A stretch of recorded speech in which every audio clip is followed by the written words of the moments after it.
I've worked in recruitment for over 10 years now, so whilst I'm aware there are businesses that provide a service to write CVs for a cost, I also find it quite shocking that there are local recruitment companies that charge a small fee to review or slightly format CVs of potential candidates they want to work with. For me, I really do think that is part of the service that we offer as consultants, to make sure that we're being consultative in terms of what the offering is that we're giving to our clients. Over the past couple of weeks, I've spoken to a number of people that have utilised a service like this, and I'll be honest, I just don't rate the outcome of their CVs. I personally like to invest some time to make sure that I can review somebody's CV when they send it to me, but equally I format my CVs that go to a client in a really specific way that works. It's clear, it's concise, and I think if you're writing a CV from scratch, especially people that we work with that are coming out of the armed forces, for example, it's really important to know what to add in from a content perspective, but also the layout so that it's clear and you're giving a client a good overview of exactly what your experience looks like. I always follow the same format, so obviously starting with a plain Word document, and please no text boxes, because it literally is a formatting nightmare for anybody to try and convert that over to just plain text. The most important things for me are full name and contact details at the top. Typically an agency will not send your contact details over to a hiring manager or a client anyway, they will be removed, but for us it's important to know that we've got your full name, your mobile number and your address so that we know the location of where you live.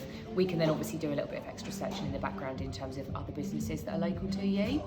That's probably, obviously starting at the top, the main one.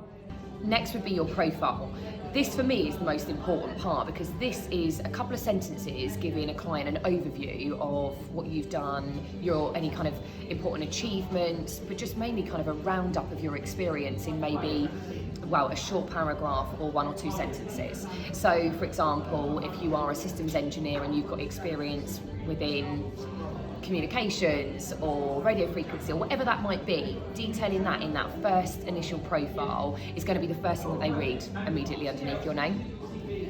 Next up would be education details. So it's important that if you've got relevant qualifications to the role that you're doing at the moment, whether that's an engineering degree or whatever that might look like, to detail that. And that's just simply a case of when you studied, where you studied and what degree or qualification you got out of the back of it.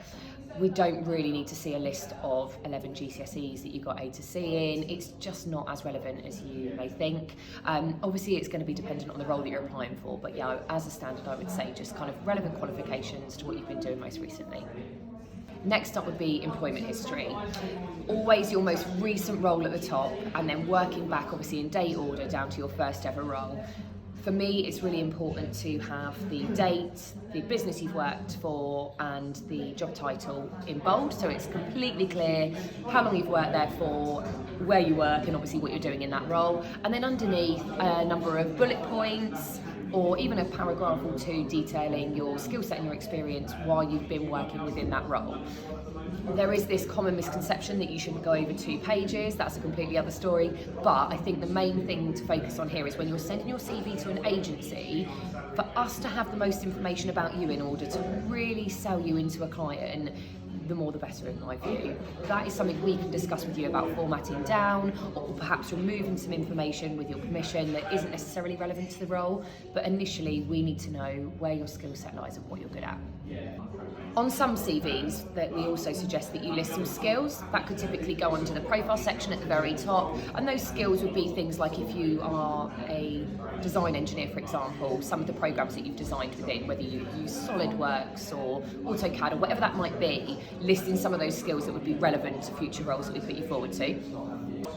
Please don't rate yourself on your skills. Going back to mentioning about putting skills under your profile, it's really important that you list on there where your certain skills and expertise lay, but we really don't want to know that you've got 5 out of 5 for communication but only 1 out of 5 for Excel. If that's the case, leave Excel out of it. It just doesn't need to be on there. If you can, avoid using colours. Literally black text on a white background is all it needs to be. If CVs are being printed, it's just an absolute formatting nightmare, and it doesn't look as good as it just having clear black text on a white background.